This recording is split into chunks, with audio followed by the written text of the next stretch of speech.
এইটা একটু শেয়ার করতে চাই, লোভ সামলাতে পারছি না, করব। নবী মুসা আলাইহিস সালাম একদিন বক্তব্য দিচ্ছেন।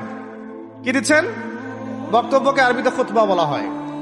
তো একজন দাঁড়িয়ে বললেন, বনু ইসরাইলদের একজন, হে ইয়া মুসা, আপনি তো চমৎকার একটা বক্তব্য দিয়েছেন, আপনার চেয়ে কোনো জ্ঞানী মানুষ কি পৃথিবীতে এখন আছে? নবী মুসা আলাইহিস সালাম বলছেন, না, আমার জানা মতে আমার চেয়ে কোনো জ্ঞানী মানুষ এখন পৃথিবীতে নাই। আল্লাহ রাব্বুল আলামিন বললেন, মুসা, তোমার চাইতেও জ্ঞানী আমার এক বান্দা আছে। বলেন সুবহানাল্লাহ।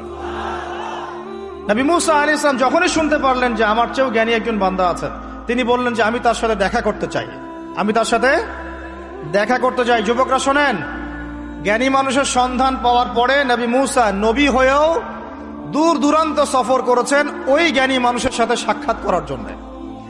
তো আপনারা রেডিমেড ইসলাম চান, আপনারা ফেসবুক শরীফে ইসলাম চান, ইউটিউব শরীফে ইসলাম